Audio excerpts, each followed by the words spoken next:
Amados, a paz do Senhor a todos. Vamos ler aqui a palavra do Senhor que se encontra em Hebreus, capítulo 11. Hebreus, capítulo 11. Deus vai falar alguma coisa aos nossos corações referente à fé. Sem fé é impossível agradar a Deus. Então precisamos de fé. Hebreus capítulo 11, versículo 1.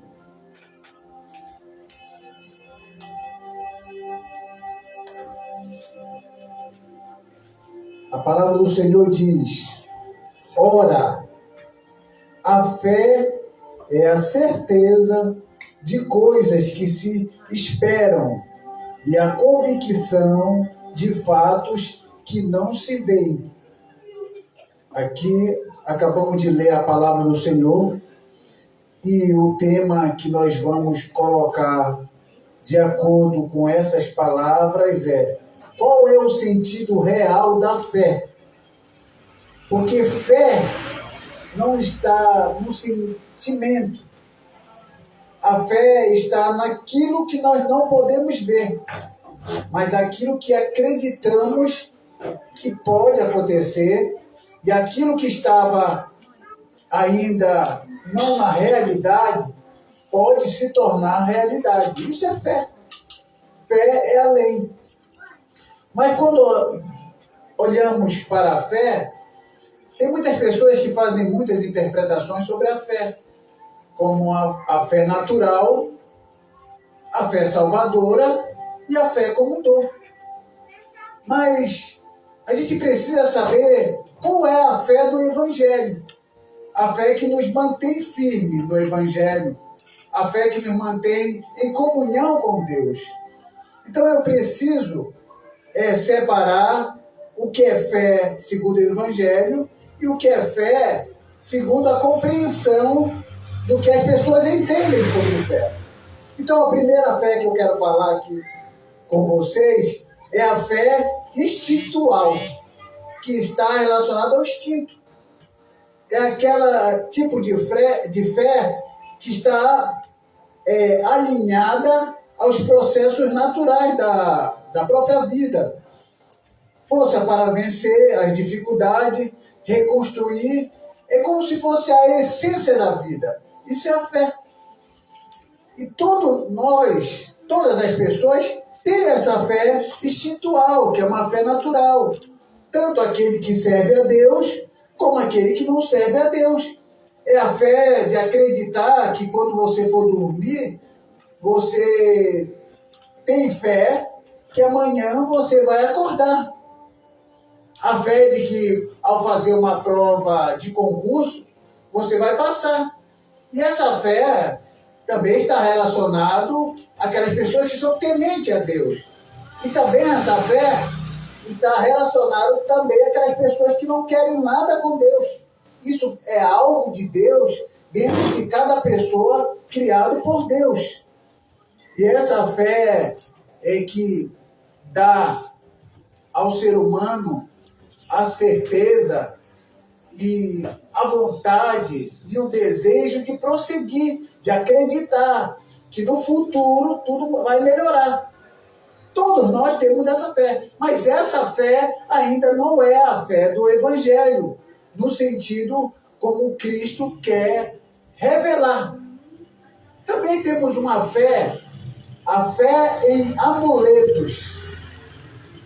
E essa fé em amuletos, quando nós tratamos de pessoas que não servem a Deus, eles creem que um pé de coelho, um trevo de 4 folhas, os astros podem fazer alguma coisa por essa pessoa. A crença em amuletos, crença em coisas inanimadas. Isso também é fé. Crer que os astros vão fazer alguma coisa, isso é fé. Crer em pé de coelho, isso também é fé. Crer em trevos de 4 folhas, é fé. Dificilmente você vai encontrar de 4, você encontra de 3. Quando alguém encontra de 4, guarda até na carteira para dar sorte. E chamam isso de fé. Mas não é a fé do Evangelho. Aí eu estou falando das pessoas que estão no mundo. E agora vamos aqui para dentro da igreja. Das pessoas que servem a Deus e que são tementes a Deus. Eles também têm os amuletos dele. E um dos amuletos do cristão é a Bíblia. Tem gente que olha para a Bíblia como um amuleto. Eu não quero só falar das pessoas lá do mundo. Também eu quero falar também das pessoas que estão dentro da igreja. E um amuleto, de preferência, de um crente é o Salmo 91. O Salmo 91 serviu de amuleto para muitos cristãos. Porque eles acreditam que se eles deixarem aberto no Salmo 91, esse salmo vai o quê? Expulsar todos os fluidos do mal. É como se algum demônio que aparecesse ali naquele quarto, ao olhar para o Salmo 91, saísse correndo. Porque muitos crentes têm esse texto como amuleto. Tem uns que colocam até embaixo do travesseiro, para ter um bom sono, aberto no Salmo 91. Então o Salmo 91 virou amuleto. Mas nós sabemos que o Salmo 91 também é conhecido pelo diabo.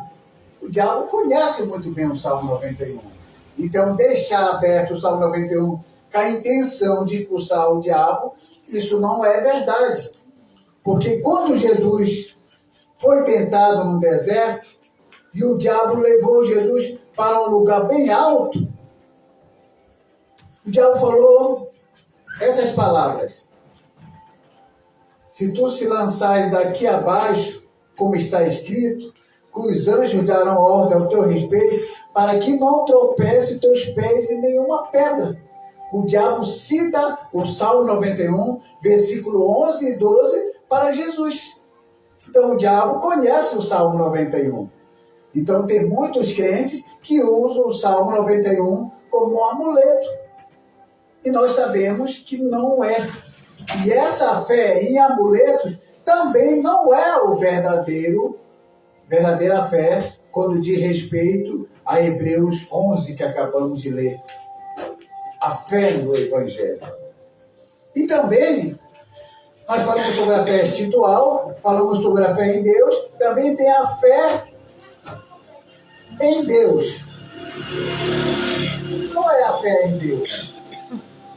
É aquele tipo de fé que a pessoa acredita que Deus vai dar uma força, que Deus vai ajudar, que Deus vai fazer, de certa forma, algo para que aquela pessoa seja promovida num trabalho. Ou seja, ela vai usar Deus para que Deus venha ajudá-la a fazer com que aquela pessoa que está atrapalhando o caminho dela venha adoecer, venha a fazer algo que venha a ser prejudicado, e aquela vaga tão sonhada por aquele crente vai ter diante de si. E aí essa pessoa acredita que essa fé em Deus concedeu a ela essa oportunidade, essa força, essa ajuda. E essas pessoas chamam isso de fé.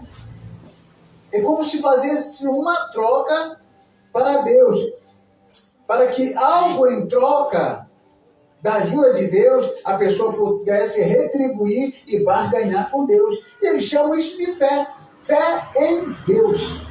Para ter o auxílio de Deus, para alguém ser prejudicado, alguém adoecer, ou até morrer, para aquele crente dar o testemunho na igreja de que ele conseguiu aquele lugar, porque a pessoa que estava ali, e era o sonho dela, Deus ajudou, e aquela pessoa adoeceu, ou aquela pessoa pisou na bola, e aquela empresa mandou embora aquela pessoa, e essa pessoa agora, aquele crente que diz que tinha fé em Deus, agora está testemunhando algo que eles chamam de fé. Mas essa fé também não é a fé do Evangelho. Existe uma outra fé, que é a fé que está muito relacionada a direcionar algo repetitivo como algo controlado, como se fosse uma mecânica. Ou seja, tem algumas campanhas que se fazem que terça-feira Deus abre as portas, quarta-feira Ele une casais, quinta-feira Ele cura, sabe? As pessoas chamam isso de fé e dão dias específicos para as coisas acontecerem. E isso é fé, porque às vezes as pessoas vão no dia, numa terça-feira, que é o dia da cura, então ela vai crendo, ela vai com a fé de que naquele dia, que é o dia da cura, ela pode ser curada. Aí tem o dia da prosperidade, então a pessoa acredita que naquele dia que ela vai, que é o dia específico da prosperidade, ela vai sair com uma bênção de prosperidade. E as pessoas chamam isso de fé. Mas essa fé também não é do Evangelho. Essa é uma fé criada pelo homem. Então, fé, correntes, lugar onde acredita ser o lugar onde Deus está. Se Deus não estiver ali, se eu não for ali, se aquela pessoa não estiver ali, nada acontece. Então, isso também é fé. Fé de acreditar que só vai receber se eu for numa igreja tal, com placa tal, com fulano falando ali. Se tiver uma outra pessoa diferente, se for uma placa de igreja diferente, nada vai acontecer, porque Deus só vai abençoar se for naquela determinada igreja. E as pessoas chamam isso de fé. Mas não é a fé do verdadeiro evangelho. E a gente vai compreendendo até nós chegarmos à verdadeira fé. Então, qual seria a verdadeira fé? A verdadeira fé nunca é para fora. Quando eu falei da fé espiritual, da fé em amuleto, da fé em Deus, da fé em determinada mecânica, tudo é para fora. Tudo é para fora. Essas fé é tudo material e a alma fica intacta. Porque a maioria dessas igrejas, a fé é para fora. Eles só acreditam que aquela igreja é que prega a salvação. Eles só acreditam que aquela igreja é que fala a verdade. Tudo para fora. Nada para dentro. Mas a fé do verdadeiro evangelho, ela gera confiança. Ela vem de dentro para fora, não é de fora para dentro. Então, quando a alma não é impactada pela fé do evangelho, ela passa a ser impactada por fé que não tem nada a ver com o evangelho. E aí, existem as igrejas que se julgam ricas e começam a divulgar e a ensinar a fé na fé, para enganar aqueles que não entendem da verdadeira fé no evangelho. Fé na fé é a pior de todas. Fé na fé é pior do que a fé espiritual, é pior do que a fé em amuletos, é pior do que a fé em Deus, é pior do que a fé em determinada mecânica. Por que a fé na fé é pior do que todas essas? Porque as pessoas usam testemunhos de pessoas para gerar fé nas outras pessoas para conseguirem aquilo que aquela pessoa conseguiu. Ou seja, a pessoa chega aqui para dar um testemunho, mas tudo isso é intencional. Existe todo um planejamento para isso. E aquela pessoa chega assim: eu não tinha emprego, estava passando fome, mas quando eu comecei a dar meus dízimos, quando eu comecei a abrir minha mão para essa igreja, aí eles colocam obra de Deus, mas não é obra de Deus, é simplesmente para aquela igreja. Quando eu comecei a dar, agora eu tenho um carro do ano, sou empresário e tudo na minha vida está dando certo. E aquela pessoa que está ouvindo, que está sentada naquele banco, vai ouvir esse testemunho, ela vai associar como fé, e ela vai basear a fé dela em cima daquela outra fé. E ela pensa: se ela conseguiu, eu também vou conseguir. Isso é fé. Fé na fé. Mas eles não dizem que todas as vezes que testemunhamos que Deus nos deu algo, não é essa fé que a pessoa deve se alicerçar. A pessoa deve se alicerçar na fonte de onde gerou essa fé. Da onde veio a bênção. E a bênção está na palavra do Senhor. Então a sua fé, ela tem que estar alicerçada na palavra. A sua fé não pode estar alicerçada na minha fé. Porque esse é o grande mal de todas as igrejas.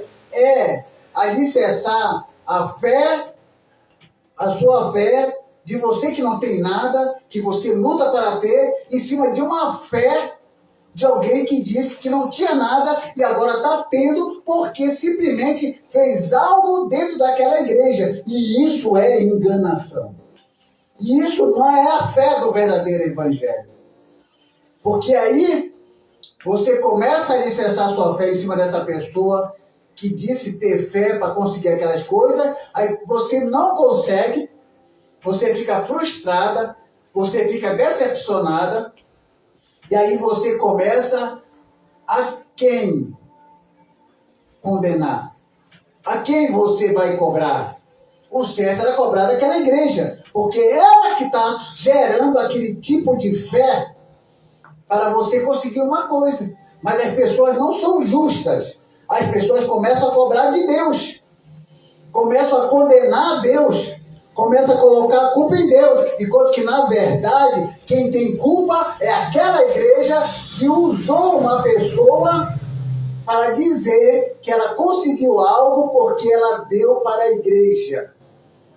E isso vai fazer com que todos aqueles que estão ali só vão ter alguma coisa se derem. Se não derem, não vão ter nada. Então a pessoa fica naquele dilema. Eu não tenho nada a perder. Estou desempregada, estou passando fome, nada está dando certo na minha vida. Estou ouvindo uma pessoa que estava na mesma situação que eu estava, começou a dar e deu tudo certo na vida dela. Quem é que não vai arriscar? Qualquer pessoa vai arriscar, porque fé na fé é uma desgraça. Fé na fé não é de Deus, porque tem toda uma intenção de maldade, tem toda uma intenção de fazer com que aquela outra pessoa seja manipulada de tal forma que faça exatamente como aquela organização está pensando, como aquela organização está querendo que aconteça. E eu digo uma coisa para vocês, tudo isso é programado. Porque esse tipo de fé é tudo para fora, tudo para fora. E a fé verdadeira, ela gera confiança dentro da pessoa. A fé verdadeira coloca em nós a intenção e a fortaleza de que nada pode nos separar de Deus. Essa é a fé do verdadeiro evangelho. Nada pode te separar de Deus. Independente de você ter ou não ter, ser perseguido ou não ser perseguido, a verdadeira fé gera essa certeza de que nada pode te separar de Deus. Vocês perceberam que é algo de dentro? Só quem pode te dar força é o Espírito Santo que está dentro de você. Isso gera uma certeza de que nada pode te tirar dos caminhos do Senhor. E essa é a verdadeira fé do Evangelho. A verdadeira fé do Evangelho também é entregar o nosso ser. Entregar o nosso ser é entregar por completo a Deus. Você já não vive, mas Cristo vive em vocês. Cristo vive no seu caminhar. Cristo vive no seu pensar. Cristo vive no seu agir. E você vai caminhando e vai fazendo as coisas de acordo com a fé do Evangelho. E a fé, a verdadeira fé, também ela ensina o caminho da vida. Sabemos que o caminho da vida está relacionado a Cristo. Algumas pessoas dizem que, quando Jesus disse, eu sou o caminho, a verdade e a vida. Alguns estudiosos dizem que isso está relacionado ao tabernáculo. O caminho que se fazia no tabernáculo era a entrada, que se pegava o animal para sacrificar, era o caminho. Chegava num lugar santo, que era a verdade, e lá no holocausto, que era o santíssimo lugar, onde se oferecia sacrifício pelos pecados de todas aquelas pessoas, uma vez no ano, pelo sumo sacerdote, significava a vida. Então Jesus é o caminho, a verdade e a vida.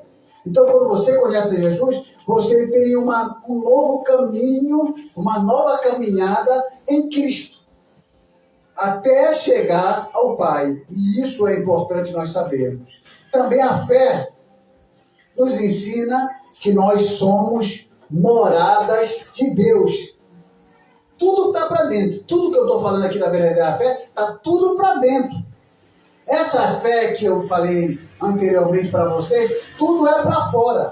Mas essa verdadeira fé tem que gerar de dentro. Então, se somos morada de Deus, Deus está dentro de nós. O próprio Jesus falou que Ele, o Pai, faria morada em todos aqueles que guardassem os mandamentos e tivessem realmente se entregado a sua vida a Cristo.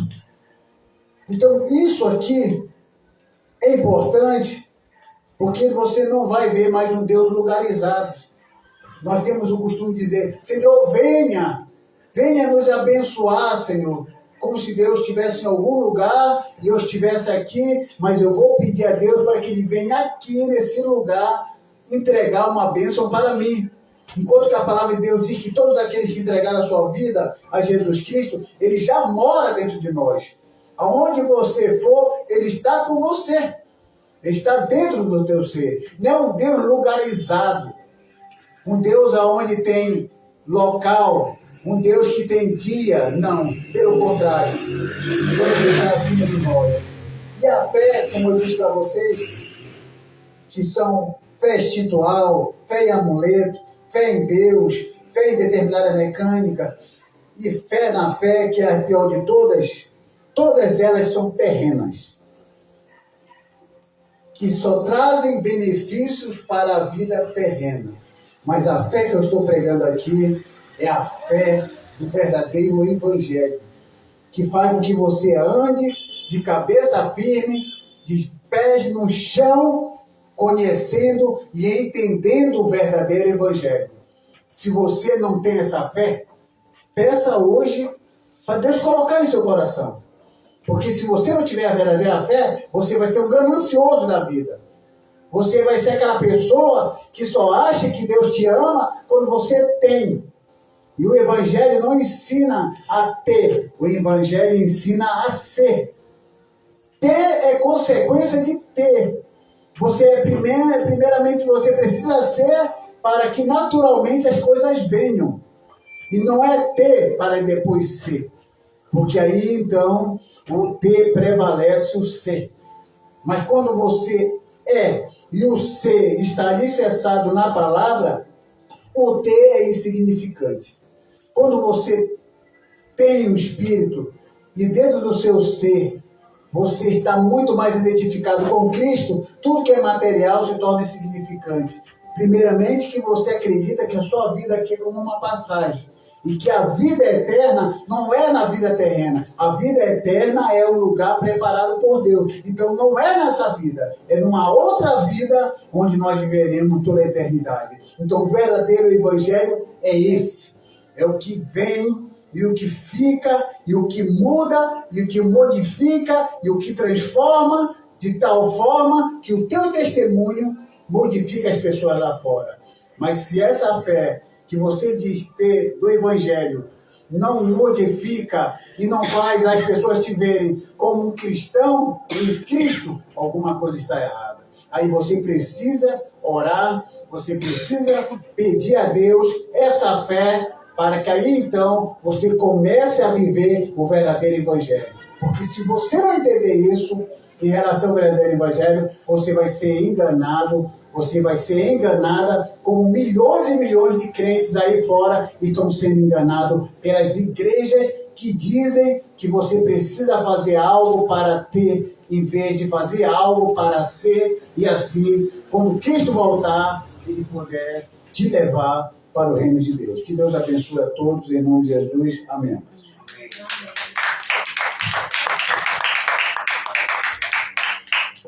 Graças a Deus, eu vi uma mensagem muito boa, ministrada pelo professor João. É uma coisa que eu digo.